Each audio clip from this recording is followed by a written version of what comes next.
this episode of the Naturist Living Show, Nude Yoga.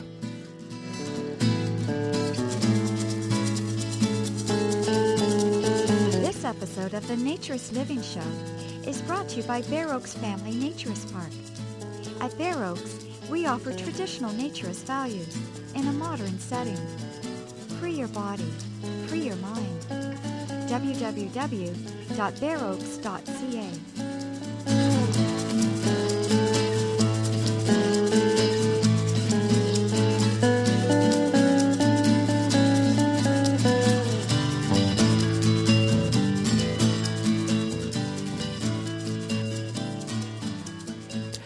Welcome, dear listener, to this episode of the Naturist Living Show. My name is Stéphane Deschênes, and I'm your host for this podcast, and I'm also the owner of BareOaks Family Naturist Park. And we've been doing this for, over 5 years now. And now I've finally added a comment line, just like a real show, real radio show. Obviously, it's not live, so we can't have a discussion or a chat. And frankly, that's never been a great interest of mine. Listening to talk shows on radio, I never got that. You know, why you want to listen to a bunch of people who have no particular expertise call in and state their opinion with the rest of the world. But at any rate, we try to bring you experts and people who have specific knowledge or experiences to discuss those experiences on the show. So, but that doesn't mean that many of you don't have very valid thoughts and comments and ideas, and I've read several of them on the show, and I want to keep getting them, and I want to keep including them because they certainly add as well to the show itself, and certainly I don't want the show to be just about me, and I try to have other people on. So me reading a comment is not as interesting as actually hearing it from the person so you can hear their voice. So we now have a comment line. So it's very simple. You just call with your home phone, your cell phone, Skype, whatever you have, and you leave a message. You call BareOaks, 905 country code 1 if you are outside of North America, 905-473-6060, and then you simply dial extension 333, and you can leave a message. And you have a chance at the end of the message to edit it. You can re-record it. You can delete it. So don't feel stressed out. Don't feel pressured. You can do it as many times as you want. You can practice it ahead of time. You can listen to yourself after you're done. There's no urgency. There's no problem. And then I'm not promising I'll put everybody on the show, obviously. But if your comment is interesting and I think it's worth sharing with everyone, I'll definitely include it in the show. And I will definitely listen to everyone as well. I'll listen to all the comments that are left in the mailbox. And so please leave me a comment. It's lovely to hear voices, and it'll be even better for you, the audience, to be hearing the voices of the people who are actually commenting. By the way, if you're in North America, there's a toll-free number, which is 1-888-373-9124. Again, extension 333. And if you are using Skype, you can just use Skype to call BareOaks directly. You don't have to use any of the credits or minutes you have paid for. Our Skype address is simply BareOaks, BareOaks as one word, and it's still extension 333. All those systems all link into our main phone system, and the new one we installed last year has some pretty major options and features that allow me to do this. So, and I understand if you have Google Plus now, you can make free phone calls in North America as well if you're in North America. I'm not sure. Maybe even if you're outside of North America, you can make free calls to North America through Google Plus using the Hangouts. That's what it's called, the Hangouts. If you haven't tried the Hangouts, that's a pretty neat feature. All the functionality of Skype, including desktop sharing and conferencing for free. I've done some playing with it, and it's pretty impressive. So call in and leave a comment.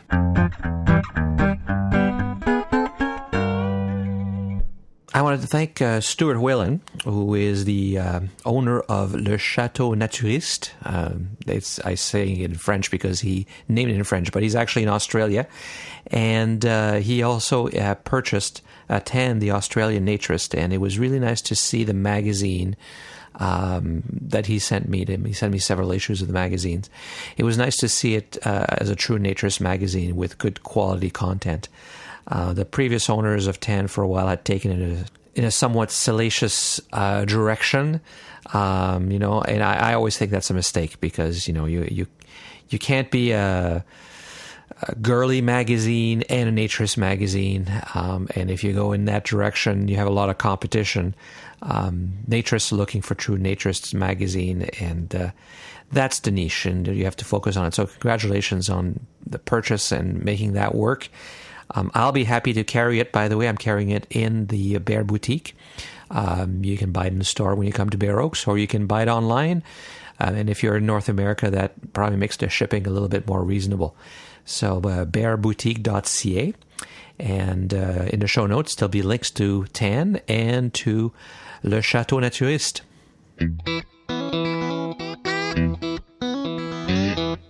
So because you are a listener of the show, you're getting a sneak preview, news nobody knows yet.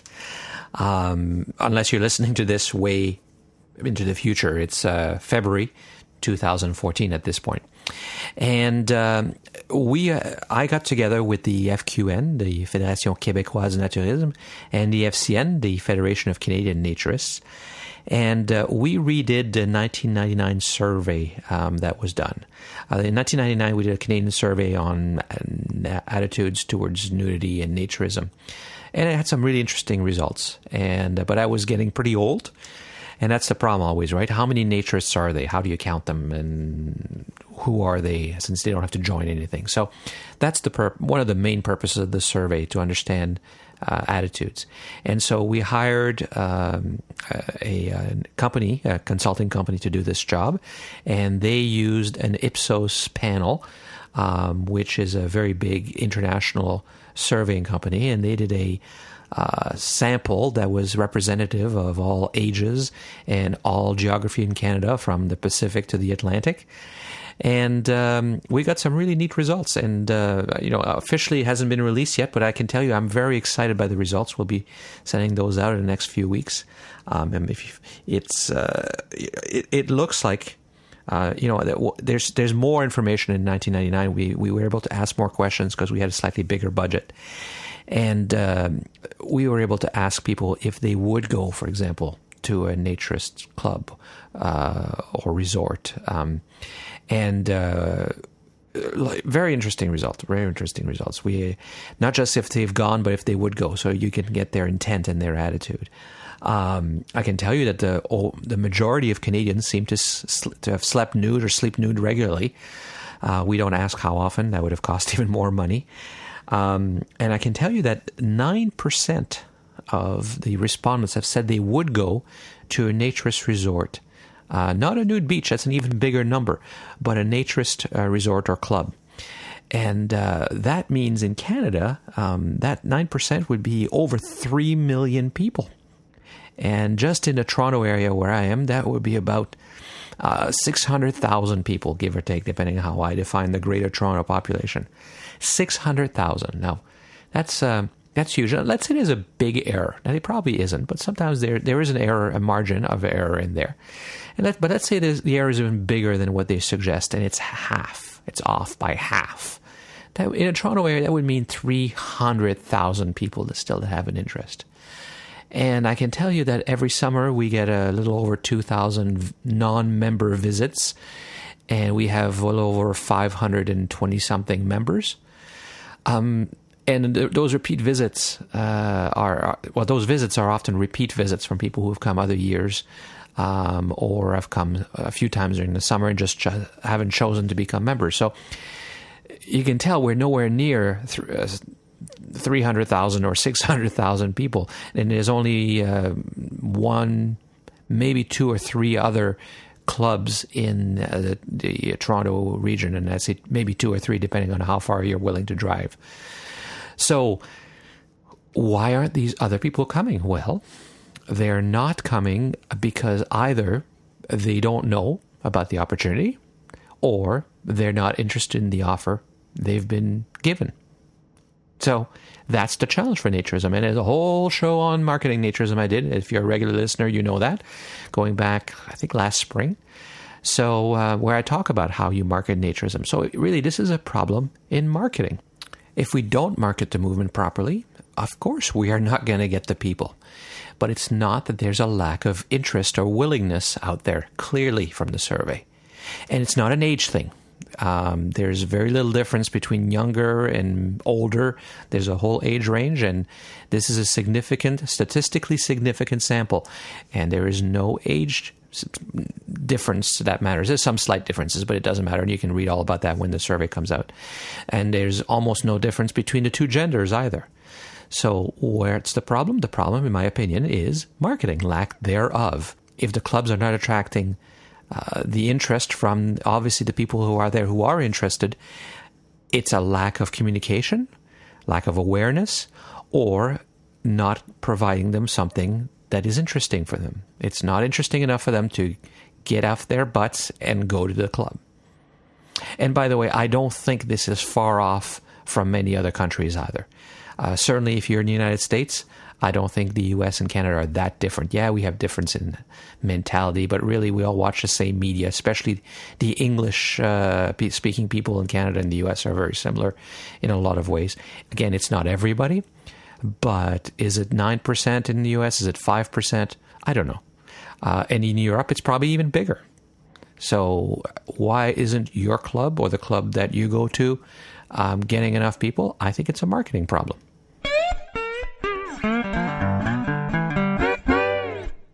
In the last episode, you heard Joshua Williams do an interview. He did the interview, he did a text interview with the owner of the Bear to Bush website. And I think Joshua enjoyed it, and I really enjoyed having somebody else do some interviews for a while because they have reach that I don't have. They have time that I don't have. And as I said in the last show, it's always been my idea that this would be a collaborative effort and many people could become contributors to the show. So I said in the last show that he had another interview he did, and he does, and it is about nude yoga, which is the theme of this episode. And this time he did a voice interview. He interviewed Cindee Rifkin, and I'll let him do the introduction. Over the past 10 years or so, yoga has become quite the phenomenon in North America, both as a pastime and a health craze. Nowadays, it's not surprising to find a yoga studio in almost every town across the U.S. I know in New York City, where I live, it's not abnormal to see a yoga studio on almost every block. And of course, apparel and sports companies have taken notice. Yoga wear is one of the fastest rising stars in the industry. Lululemon, for example, which started in Canada, seems to be popping up everywhere in towns both small and large. And the yoga pant, which they're famous for, has gone from, yoga class to the street. Again, it's not abnormal to see women wearing yoga pants, whether it's to a soccer game or to walk down Fifth Avenue. But just this past year, Lululemon had to recall their yoga pants because they were see-through. Not something you really want happening during the downward dog, right? You might as well be naked. Naked? Well, why not? Naked or nude yoga has been gaining popularity too, right alongside with traditional yoga. There's many articles that I've seen, especially on blogs over the past year, with writers, usually girls, who dare themselves to be bare for just one class. And usually it's to set out and conquer their fears of being naked in a social setting. Naked yoga is often the first opportunity for someone to be naked in a social setting beyond the gym dressing room.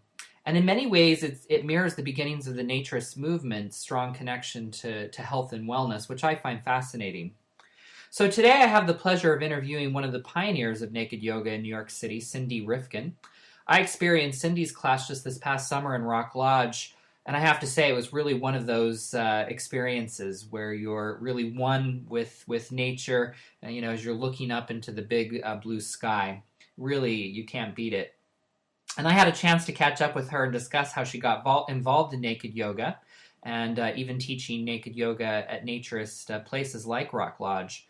And she discusses how naked yoga really changed her life in a quite meaningful way, and how she believes that naked yoga connects us in a more truthful way. I want to apologize. About 5 to 6 minutes into the interview, we did have some problems with the sound. So once you get to that point, make sure that you turn up the dial just a little bit so that you get the right volume. All right. So thank you so much for joining us today. We're looking forward to speaking with you. Let's start at the beginning. What led you to yoga in the first place? So I found yoga at my job. I was working on the commodities floor, and I had a friend there, my friend Vicky, and she said, "Oh, you need to come to yoga. There's a bunch of us going." Mm-hmm. And I was like, "Yoga?" I really didn't. I heard of it, but I didn't really know of it. Mm-hmm. And I was like, "All right, I'll go," because it was like a group thing. I thought it would be fun, and it really led me to such a different place. And as soon as I got on that mat, I started with Bikram, mm-hmm. and then I made my way into hot vinyasa, and then vinyasa, and then I'll catch you up later that my journey changed with my lineage of what I practice now. But that was the beginnings of the day. And I found somewhat stillness, especially working in such a stressful place. Mm-hmm. And I had a lot of anxiety and a lot of stuff going on. And I got onto that mat and I felt like I could just be, like I didn't have to do anything. So that's really how it began. And I started doing it pretty consistently, and then I would fall off, and then I would come back, and then I'd fall off, and I would come back, and it started just to change my life. It mm-hmm. was, it was the yoga, it was the physical, it was the breathing, it was just taking time for myself in a very self-care kind of way, right. And I hadn't really been doing that at all, So it's, yoga wasn't really anything that you knew much about then before the first class? No, I may have unconsciously went to a class at the gym. Mm-hmm. Like if I remember back, I may have kind of snuck in there and then left because I was like, what is that? But it was nothing. I was in such a different world. I was in a financial world. My life was very high stressed and high strung, and I didn't have any of that. I didn't really know anybody that was doing yoga at that time. So for the, at least at the beginning, and I know to this day that a lot of it was finding some inner peace, sort of in that chaos and a stress relief. Then that's really how it started.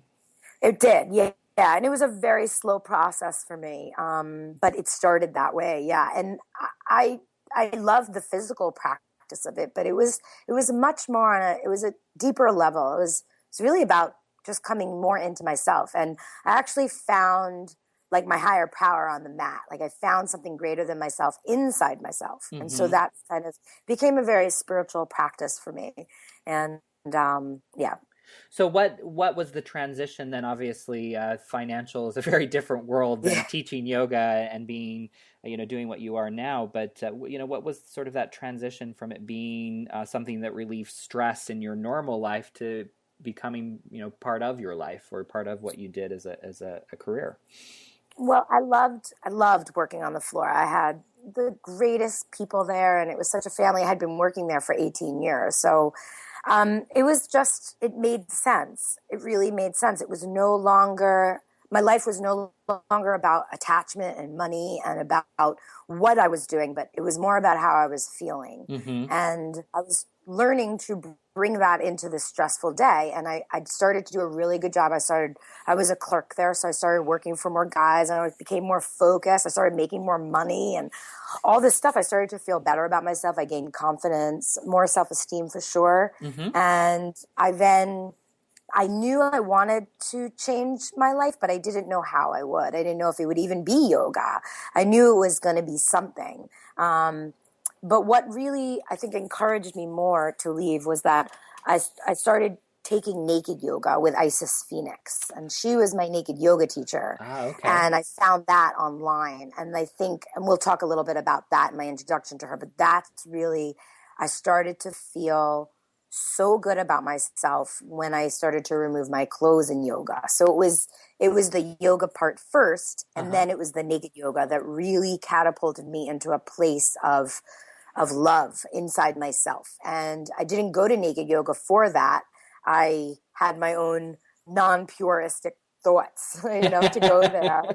And, but it really, that first, again, another first experience of that kind of yoga really, it grounded me in a way, and it really gave me this, I don't know, this sensation inside my body that everything was okay. I was exactly perfect the way I was. And I didn't always feel that way. I always felt comfortable being naked, but I didn't feel that in there, as a whole. Right. So. Interesting. And I've taken a class, 2 classes actually from Isis, and she's great. So that's, so, from a naturist point of view, I've taken nude yoga classes, but, I came in contact with that, by going to a naturist place, for example, and there was being something offered, and then, kind of going in at that way. So as, someone who wasn't necessarily part of that social group, that naturism or nudism, I mean, what was the process of even finding nude yoga? I mean, what was the impetus for doing that?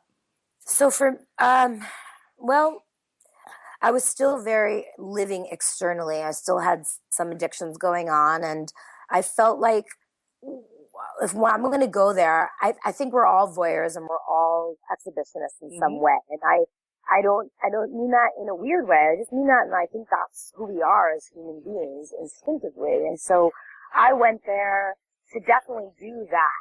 I definitely went there to do that first, and then to practice yoga. And then, but what I had no idea was about to happen was that I was going to fall in love with myself. That was shocking to me. But that was what the next bit was, and yeah, I'm still the same. I mean, that doesn't lose energy. I think, and from being a teacher of naked yoga, I think it's really important. We circle in class. So everyone is being seen and seen in a very loving way. I can be naked and I can be comfortable with myself. I can be an exhibitionist part of that if I want. I can look at people and be okay with that. And I can practice yoga in a really loving, supportive way and be really physical in the practice as well. So do you think that there's, you talk about layers in exhibitionism, and I think it's also very much about curiosity. I think it's natural to want to know about how other people look, how they move. So do you think that being able to see that while practicing yoga adds to the moment, to the overall experience?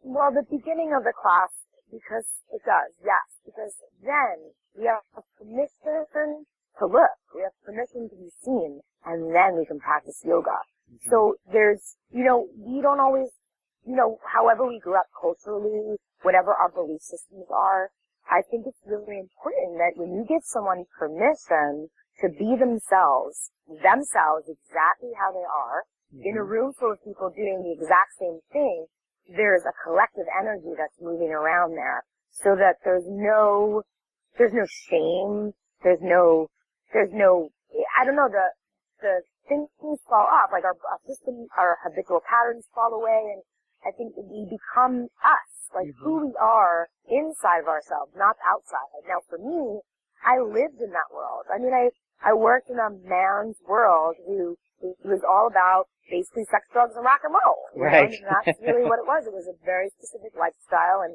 I loved it, and I'm grateful for it. But I started to move into a different place for myself. And so, again, there are people that come there for all different reasons to practice naked yoga. And so, but I speak about all of that. I speak about it. I screen people, so I talk with every person that comes to class. Mm-hmm. And I speak about the truth, men are like, oh, what if I get an erection? That's a big question. Right. Or about, should I shave? I mean, that's a question that comes up. Or, woman is, what if I'm shy? What if, very different questions asked. So I like to throw people in. That's part of having a relationship with people. I guess it's really, I don't really screen people. I have relationships with people. Right. I speak to everyone prior to them coming, so there's no surprise. And then there's a collective that's going on in that room, like I said. Once, like in any class you go to, it could be karate, it could be anything. Mm-hmm. There's a collective going on, and I think that's what I'm holding space for, is for people to be themselves, and no matter where they've come from in their life. So yes, the being able to be seen and see, I think is really important. In any of my classes now, I do circle, and I have everybody introduce themselves. So it's not where we're still so stuck in ourselves in a lonely place where we can actually be seen. And the naked part, I mean, not many people are used to that. Right. I mean, the nudists, right? Nudists are naturists. Mm-hmm. They're used to being naked as a very normal thing.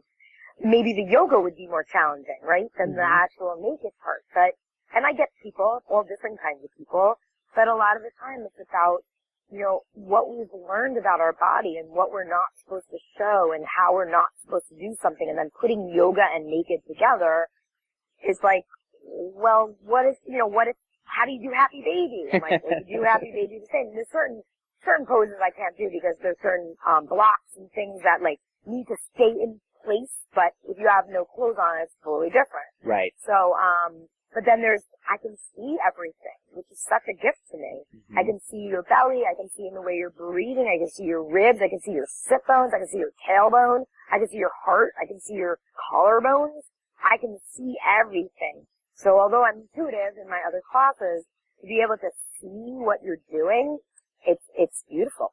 Right. There's a lot of power in that. And I think it sounds like to a certain degree, you know, there's a trust level. Even going to a naturist place, it takes a lot of trust. So before we get into how you approach yoga particularly, take us through how you became a teacher of yoga, and in particular naked yoga. So I left the floor in 2008, and I really wasn't sure what I was doing. I was supposed to go on a trip to India and changed my mind about that. I was in a relationship, changed my mind about that, so I totally shifted my life. And then got rid of my apartment, got rid of my, like, you know, very expensive Battery Park City apartment. And I knew that I was about to be on an adventure. I knew that I was about to embark on things that were much more about, not being attached to things and very minimal way of living, because I had not been living that way. And so I went to a yoga training in Brazil. I left my job in October of 2008. I went on a journey December, so a couple months later, and almost 2 months to the day. And I knew I had to leave there, and so I left. And then I did a training, and then I then decided that I do want to be a yoga teacher after that. And I did my 200-hour training in California the following summer. And that was Ashtanga Vinyasa based. And that was with Clayton Horton. And it was amazing because it was in an ashram in San Francisco. Met some really amazing people there. But again, it was the journey for me to settle into myself more, where I had been so external. I couldn't sit still. You know, the floor really helped. You know, it really partnered with like my ADD and like my attention, you know, all that, and then also my panic attacks. I had panic attacks every day, and slowly the yoga started to take that away. And so by the time I started teaching, I didn't have that anymore. And it was a healer. I mean, yoga was a healer for me. So I started, after I did my 200-hour training, I started teaching naked yoga through ISIS. She had a space created, and she already had been teaching a naked yoga class, and so I started teaching it, and that's how it started. I mean, I had visions of naked yoga, corporate yoga, and yoga for 12 steps. I'm also in recovery, and so there were a lot of visions for me. I didn't know that naked yoga would be the first. So people laugh at that. They're like, the first yoga class you ever taught was naked? I'm like, yes.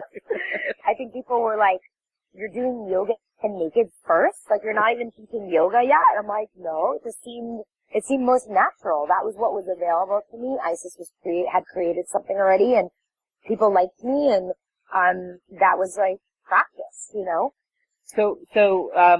So really, you started off with nude yoga. That was your first experience with yoga, or at least the turning point, and that then becomes the first way you start sharing or giving back through nude yoga. Yeah. So let me clarify something. You call it nude yoga. I call it naked yoga. And I don't really know. I have a feeling inside of something different, and I have, because I also teach at nudist events, right? So, or cooking optional events, and I teach at Rock Lodge, right? So, which is a nudist club. And I for me, this is in my experience of teaching yoga, naked is really letting yourself be seen and looking at yourself. Nude is a totally different, I feel like, sensation. Even when you say the word, it's totally different for me. And I'm a big player on words, because I think they're important. And then sometimes I'm like, it's just the word, right? It doesn't really matter. But naked for me feels like, again, this is only my experience. People can be nude, but it doesn't mean they're comfortable naked. Does that make sense at all? No, it totally makes sense. There's actually a very interesting book written by a nude art model, and it talked about how she didn't really feel naked when she was posing, and that being nude was sort of a state of being naked, as opposed to letting go of something or giving something away. Yes. Yeah. So you can call it nude if you want, right? It could be just a word, but that there is a difference. And like, I mean, no matter what, it's yoga, but then the naked part really allows the barriers to be let go of, because we have so many of them. And I think it's important. I think it's really, really important that we, however we can experience being naked, you know, at all times, not just once. Right. But in all our relationships and how we move through our jobs or our careers or our passions or our, you know, avocations, any of that. I think being naked is really important, because being vulnerable is important. So yeah, big difference between nude and naked. It's interesting because there's even a question, particularly in the U.S., between the words nudism and naturism, or nudist and naturist. For many, naturism, which is used more often in Europe, is really more connected to a sense of being one with nature, with the environment, with others, where nudism is just simply being naked. And, you know, I think words can be very powerful, and so, you know, it makes sense that there would be this difference between nude and naked within, you know, a yoga class. I'm curious if there are historical roots for naked yoga, or if that's more of a modern take on yoga, or even a modern misrepresentation of traditional yoga. Yeah, prior to, like, if you see like any card or anything that has like a god or a goddess on it, they were not always, they were naked. They didn't have clothes on. It seems like that is being created for us, right? There's a tribe of yogis supposedly still that are naked. But, you know, it does go back. I mean, they're definitely in the lineage of it. And also, like, anytime a yogi or like a tantrika would meet out, and they'd be doing spiritual work, and they would meet in the forest, they would be naked. They wouldn't have clothes on. I did a vision quest, you know, which is it's a Native American, practice, and you go into the woods, it's protected, and you have somebody watching over you, and you're making sure that you're okay to day, and it's 4 days. No, I didn't do any. This one is not as major, where I did drink water. I didn't eat. It was just me and the earth, and I did do it naked.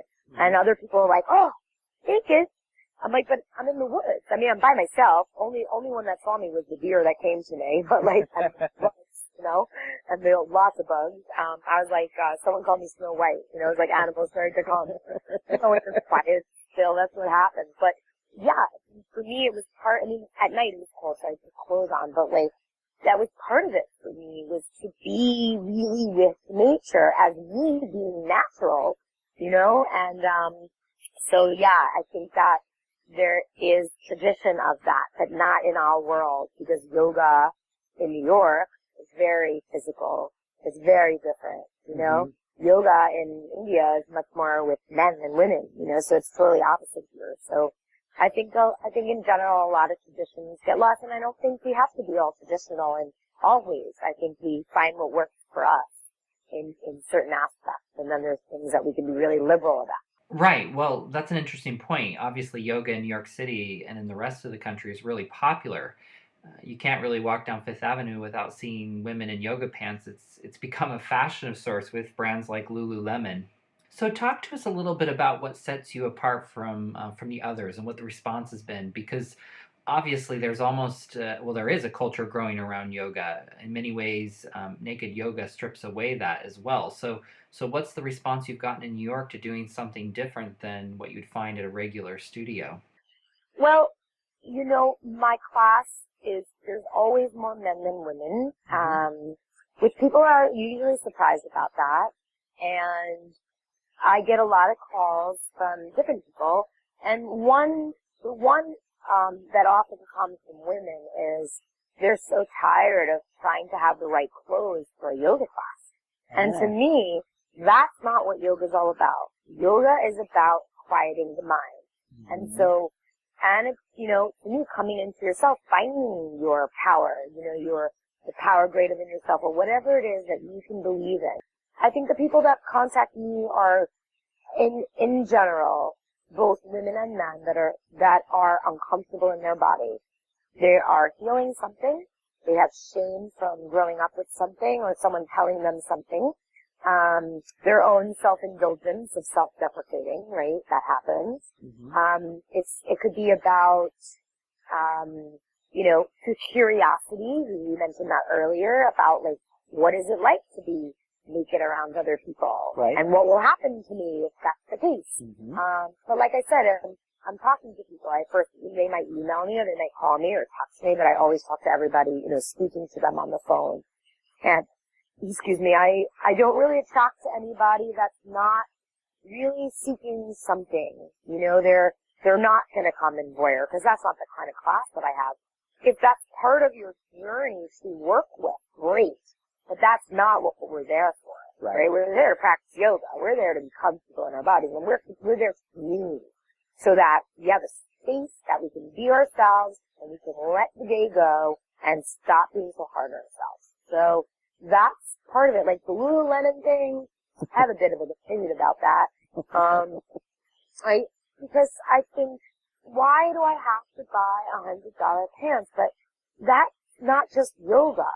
It came into the yoga community, but that's everywhere. That's every kind of community or, kind of work. There's always something like that. You said something interesting that ties in with what you were saying earlier. It seems that a lot of people calling you who are interested in naked yoga, that there's something more specific that they're dealing with than maybe someone who's looking to take yoga for the first time. So is there a different mindset, do you think, for people who then participate in naked yoga versus, a general yoga class?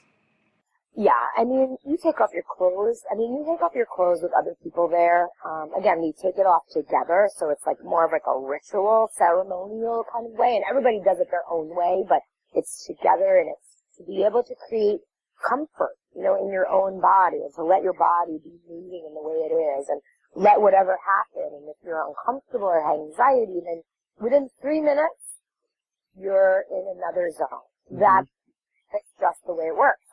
I don't do that. That's yoga. That's the way yoga works, We get to come into ourselves and let go of everything. So being naked and letting our clothes, removing our clothes, you don't just remove your clothes. You remove other things. You remove belief systems. You remove barriers. You remove the mind gunk a little quicker, because here you are. You're being revealed. Right? No way are you covering up with a big t-shirt or a pair of pants or even socks or whatever it is that you usually cover up or mask with, right? Because we are really good at that. We're really good at masking ourselves. And so naked yoga gives people the opportunity to unmask. And I get a lot of beginners. I get a lot of people who have never done yoga. More men than women. Women, sometimes, I get some women that are nudists who've never done yoga, right? So I think there's always different, but I guess an overall consensus of it is I get a lot of beginners. And so my class is always very multi-level, which has made me, I feel, a really great teacher because of that, because I can create modifications for each student no matter what level you're at. Right. I know there are many other naked yoga classes in New York, and without passing judgment, it seems that to some degree many of them are doing it more as a marketing stunt to build awareness, to get attention, rather than doing it because they really truly believe in the idea of naked yoga. Is there, and I don't know if you've experienced any other classes, but is there a point where, no matter what, once people get naked, that something good comes out of that? Or do you think that if done for the wrong reasons, that, that isn't a possibility? I'm not about that. I mean, I did go on the Bethenny show, and I did do something like that because my intention was to have someone see that show that, women love Bethenny, right? So yeah. I wanted people to see that show and for people to say, wow, that woman feels exactly how I feel. And you know what? That is what happened. I didn't get publicity from it. I didn't get people coming to my class from it. I got people calling me or emailing me saying thank you. And that, I didn't do that to get clients. I did it because I believe that what if it changed someone's life where they can walk from their bedroom to their bathroom naked in front of their partner? Right. Because there are a lot of people that are not doing that. I thought it was interesting because I saw a clip of that particular show, and it seemed that there was some awkwardness with Bethenny herself, but the two women who participated, that it seemed like their response was so pure, and that they were really shocked when they had this experience, all of these feelings that they didn't know they had and sort of experienced there in the moment. And I think it was a bit of surprise for them, right? I mean, it was a setup. It was. They didn't know, and the producers knew that I was definitely doing my classes the way that I do it, and Bethenny didn't get naked, and I had the choice. I had the choice to stop it, to say, hey, that's not what we agreed to, or to really see what was going to happen. And again, my vision was to assist people in their comfort in their body. So I felt like it was something that really needed to continue, and which is a big part, and the people that were in the class too. And so, because everybody calls me. I don't tell them they should come. So it was really interesting for my students in that class because no one ever doesn't get naked in there. And so, but again, I had to intuitively run the class to see, okay, what's supposed to happen. And there was transformation in there, Bethenny's Bethenny. I know there was a moment in there that she felt something. I mean, she was in a room for truth speaking, vulnerable people putting themselves out there. Not everybody gets a chance to have that. Mm-hmm. That was a true gift for anybody that walks into this class. It's a gift. It's a gift for the rest of your life, no matter your life, no matter your lifestyle, right? And we did do a video after it. Cynthia Cherished Malaran created another video called Why Naked Yoga, and we got to speak about why we do it and what it does for people, and a few of my students were on it, and it was really nice. It's on YouTube, and it was a really great follow-up where we got to say why we did it. We didn't really get a chance to do that there. That's great to hear, and we'll make sure that link is available to listeners. I always wondered what the after effects were for you, and for this whole idea around naked yoga, but it sounds like overall it was very positive. It was very positive. I mean, you can feel the energy of the room where it was made into a shock value thing, and her intention was that. But that's not what happened. She realized that it was, it's not a serious thing. Talking about your feelings isn't serious. But for some people, it is very extreme. And here we are talking about our intention of why we're on a mat. I mean, Elaine talked about, her self-esteem issues. I mean, that, again, it's not serious, but it's powerful for another woman to see that on TV, to say, wow, I feel that way and she's beautiful, so that maybe I'm beautiful. So that was the really big part. And I also got a couple of guys that called me that they didn't realize that yoga was so cool and that they can do it any way they want, and that maybe they should be healthier and maybe they should stop smoking. I mean, kind of random way. Because you never know how you're going to affect someone. You never know. You put your message out there and you put something out there that, people are struggling with that, and so that it was a really positive experience. It was a great experience for me, for the people that are in my students, but for me, I was very protective of my students because I really wasn't sure what was going to happen with it. Really wasn't sure where we were going to go with it because don't mess with them. I created a safe space for people to come in and don't mess with that.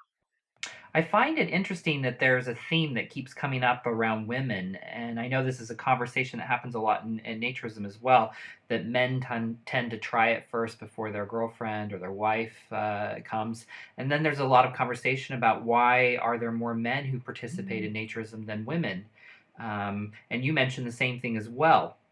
So what do you think? What's stopping women from experiencing naked yoga? And is there something behind that, some sort of discomfort in their own body? It is about that, because I have two examples. Naked yoga, women are coming much more and attending class more and really liberating themselves that way. I have a lot of repeat women, as I do men. Lots of always curious, but I do get more calls, right, from men than women. But it's getting a little bit more even, as time has gone on. And when it comes, like I teach at Travis Sons, in Long Island, and I also find sometimes that women aren't doing the yoga. So it's interesting to me. Yeah, I think I really realized that the last couple of months where, what is that? So the only thing as being a woman, it has to do with we're not our story. We're not flexible enough, not even though they're nude, they may not be naked. And so I can't sit on the floor. Now at Chateau, I have a basic yoga class, right? A basic naked yoga class. So I do a very simple practice and anybody can come, I have every age group there, and I have every age group in my naked yoga class in Manhattan too, but there it's really basic, and I still don't get it. So they're still not coming. So I have to say that it has to do with something within themselves, and I think it's probably different for every woman. It has to be. I first met you at Rock Lodge. I took your class up there, and I was curious actually what you thought. It's such a wonderful place with the lake, very peaceful. And do you think that adds another dimension to your yoga class to be there practicing in nature? Oh yeah, I mean, doing naked yoga in nature, nature, nature is all those words, whatever words you use, they're all part of being natural. And what does natural mean? It means being intrinsic in love, right? Where there's no anger, no resentment, no stuff on top of us. Then there's the layers on top of our bodies, our physical bodies, our mental bodies, right? All of that. And then we can let that go. And then when you're in Shavasana and you look up and you see the trees in the sky, I mean, there's nothing like that. That's like one of my favorite places to teach is there, because it's outdoors, and you're really connected to everything that's moving and slow. Here I'm creating flow for people, but there, it's just out there. And it is very different. It is different. You take different places, it's always different like that. But, you bring the power of place there, and I do my best to bring that into, a class. We're in New York City, and there's lots of sirens going around, and I was in Times Square Reflections. It was amazing, because that's what we should be doing. And anyway, that's part of yoga, is to be able to handle those sounds and not let it disturb you, but actually give you more peace. Right. Which is, again, another huge practice. So, it's all about practice. It's all about feeling and moving through the stuff that keeps us stuck.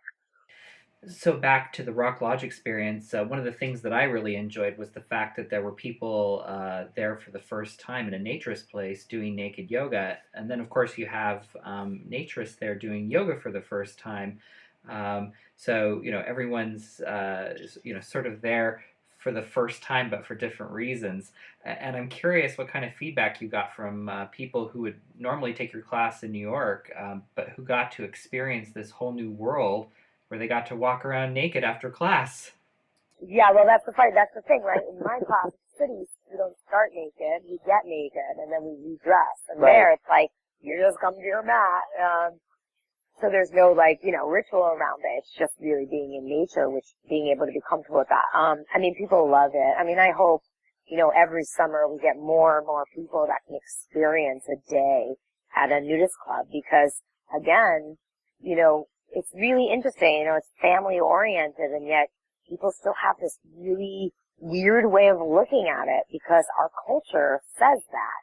So I had, my friend from Brazil who came into town, was my friend and his mom, and they both came to my naked yoga class. And they weren't sure, and I didn't even tell my students that they were mother and son. It was their choice to say. And, it's different culture. It's not like a big deal. It wasn't a big deal. But, I can feel people that could be uncomfortable with that because they're uncomfortable in their own self from their culture or their upbringing, right? Or their belief system of nakedness and what they come from. But I hope that, every summer we can create a bigger and bigger class because I think the energy of the flow of that. So everyone's been so happy. I had a couple of, private yoga clients even come there who are nudists, but who had never, they call themselves a nudist, and they've been to like a nude beach. They've been to maybe other kinds of things that have nudity in it, but they've never actually been to like a place like LXIV. And it is so breathtaking and to be there and then and then to experience yoga in that form.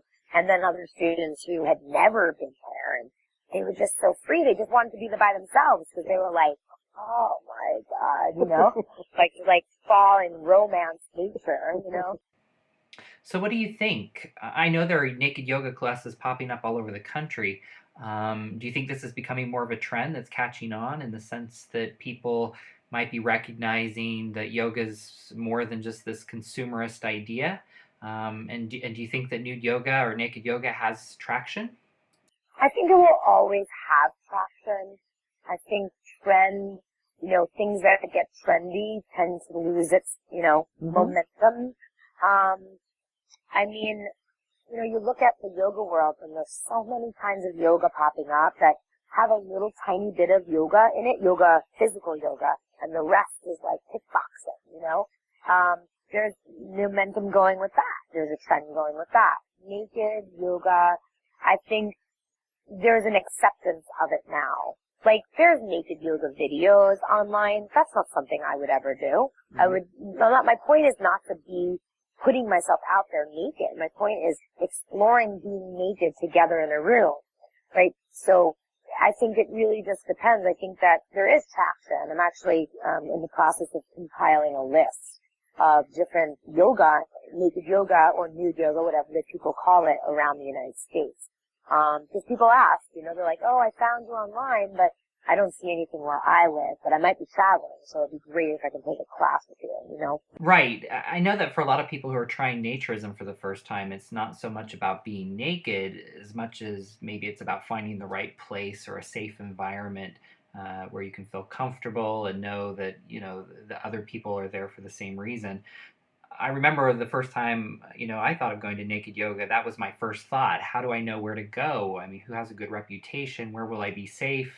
To take off my clothes and do poses where I'm pretty vulnerable. Yeah. And I feel that way about yoga in general. I feel like, again, if you're moving into your heart space, and you're not there just for a physical practice, and you do need to have a safe space to do it in. And then, of course, here comes the naked part. I'm a really great space holder. I've learned to be. I think I'm intuitively knowing how to do that. And I also know what felt good for me and where I was in my life and all the pain that I've endured in my body and my mind. And I use that. It helps. It can constantly, I teach what I heal. Constantly, I don't just tell you to do something, but I'm doing it with my teachers. And I'm constantly practicing and doing different kinds of daily routines and things that revolve around it. But I think, the naked part, there's always going to be a discomfort in the United States. I don't think it's like that in other countries. I think here, it'd be nice. I do hope to live to 2,100.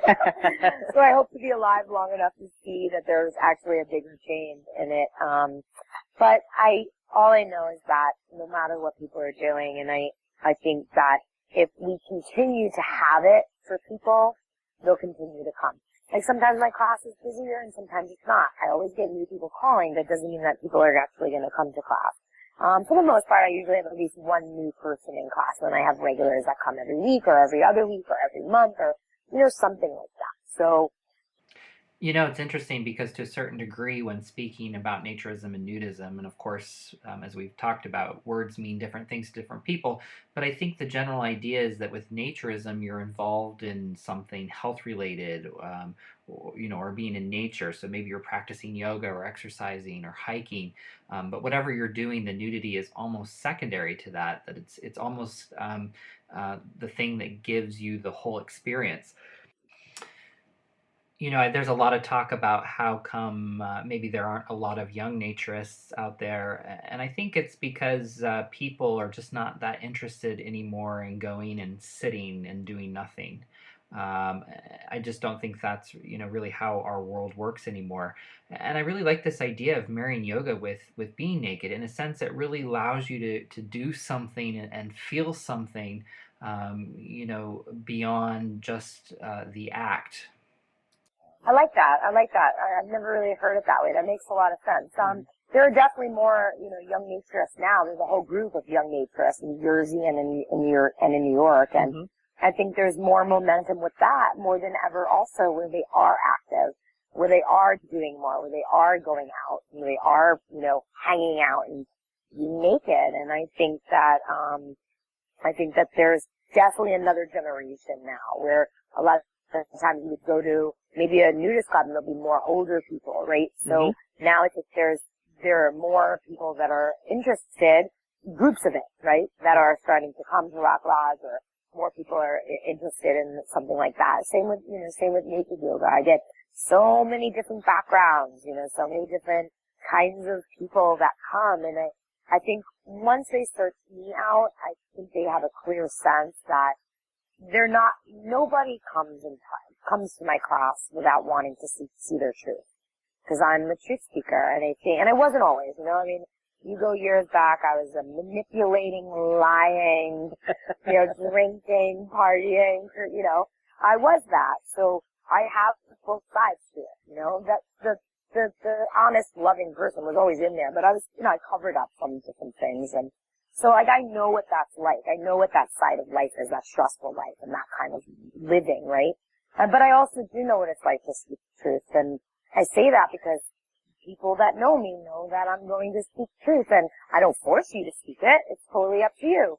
But usually I'd say 99.9% of the people, actually I'd say 100% of the people, we speak the truth, we feel our body, I talk about being naked at times during the class, but overall it becomes a yoga class. That's what it's becoming.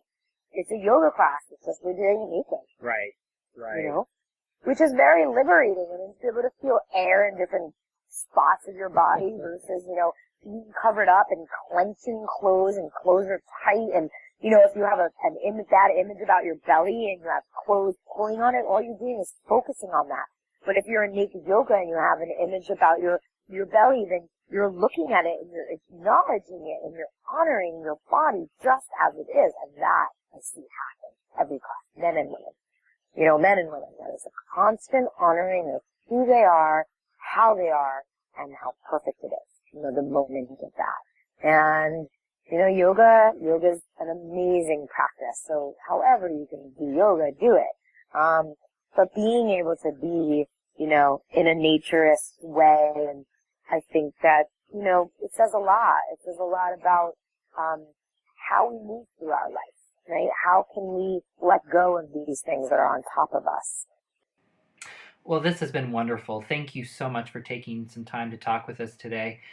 So how would someone who's interested in practicing naked yoga with you in New York or even somewhere else, how would they get in contact with you and learn more? So they can go to CindeeRifkin.com. That's CindeeRifkin.com. CindeeRifkin.com. Or they can email me at info@CindeeRifkin.com. Great. Well, thank you so much. Oh, thank you so much, Josh. It was such a pleasure to speak with you and share this practice with all of your listeners. Thank you so much, Joshua. And I apologize, too, for the sound quality. There's nothing I could do about that. I know how frustrating it is. I did some shows earlier on where my technology failed me, and it's very hard you can't just redo these. And I think it's still a very interesting interview, and I think it was worth putting on. And I'm sure that Joshua is now going to go out and probably do what I did, which is spend more money on more technology. Of course, we have Nude Yoga at BareOaks as well. And our instructor is Nikki LaFrance, who's also the manager of the park. How did you become a yoga instructor? That's a good question. I have always been interested in yoga even before I ever did yoga. I saw pictures of yoga poses and understood what meditation was, and it always was something that I wanted to be involved in. I started going to a few classes. I really liked it. And then somebody brought home a brochure because I had mentioned that I wanted to try hot yoga, and I noticed on the brochure it had teacher training. So I just looked into it and got involved. So what qualifies you to be a yoga instructor? The fast answer is that I've taken training in 200-hour certification course. But even after I finished taking the course, I was nervous about looking like a fraud because, yes, I had done a certain amount of work. I've passed the exam. But I held yoga instructors at such a high level, I still do, with honor and respect for what they do, because there's a real beautiful spiritual element. It's more than just flowing through the poses. And I just wanted to make sure that I was able to embody that before I taught other people. And so it took a little bit of time coming into myself and finding that confidence and fully feeling like I understand what yoga is about to be able to be an instructor. And a little bit of time, how long was your training and how long was it till you felt comfortable being an instructor? My training took 2 years, and we were encouraged to, teach friends and family and that kind of thing along the way. I was always really nervous. And even after I graduated, I would still say that it probably took about a year after I was a certified instructor before I started to really feel like I was a teacher. So you teach nude yoga here at BareOaks, but you also teach textile yoga, for lack of a better word, outside in the community. What's the difference? I sometimes feel like the difference for me is very little, just that I have to remember to bring my pants and shirt whenever I am doing yoga in the textile world, because I am a naturist and I'm very comfortable being a naturist. And so when we do nude yoga, to me, that's just doing yoga. I've had numerous people who've come to my class before who've been very nervous about doing nude yoga, and they feel like there's no way they could ever go back to doing textile yoga. So there's obviously an element there of connecting with the self and not having pressures of maybe certain kind of clothing that maybe other people have on their mats and that kind of thing that's there.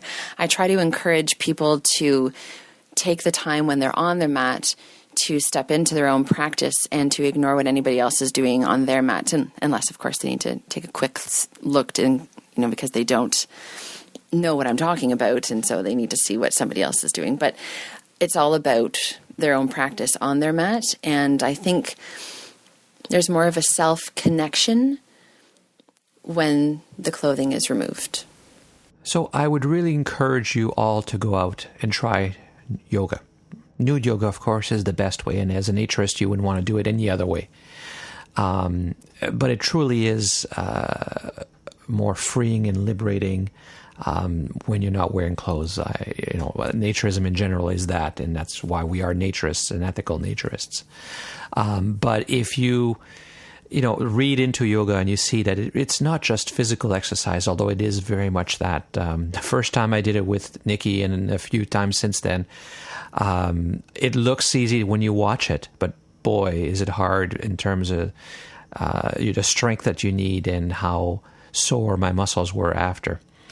But if you read about the yoga, it's also, there's a very spiritual aspect to it. And while you're doing the yoga, you are almost meditating, and it's a chance to kind of, look inwardly and think and clear your mind and clear your soul and your spirit. And of course, there's no better way of doing that to have your body free and to have your body move and breathe and have everything flow inside it naturally. Obviously I'm biased, but I can't think that there's a better way of doing yoga than doing it nude. And I think doing yoga fits incredibly well with the ideas of respect for self and others and living a more natural life that is the basis of an ethical naturist philosophy.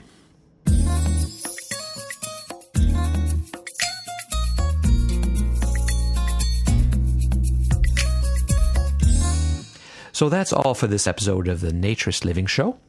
Thank you as always for listening. Again, my name is Stéphane Deschênes. I'm your host for this podcast and this episode, and I am also the owner of BareOaks Family Naturist Park.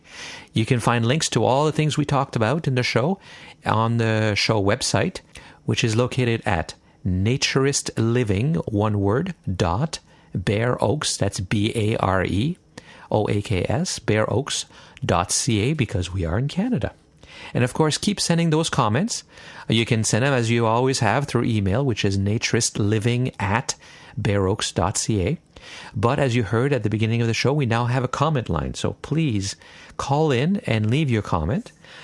The show's phone number is country code 1, area code 905-473-6060, extension 333. You can also call toll-free in North America. It only works in the U.S. and Canada at 1-888-373-9124, extension 333. And if you have Skype or some other internet method of making phone calls for free, you can do it that way. Our Skype number or address, of course, is BareOaks, one word, BareOaks, and that will put you right into our phone system. So it's extension 333 once again. Join us again in about a month for the next episode of the Naturist Living Show. This episode of the Naturist Living Show was brought to you by BareOaks Family Naturist Park. Traditional naturist values in a modern setting. Traditional values means that naturism is more than just taking your clothes off. It is a life philosophy with physical, psychological, environmental, social, and moral benefits.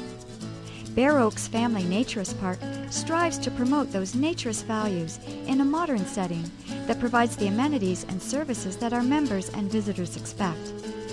Free your body, free your mind. Learn more at www.bareoaks.ca.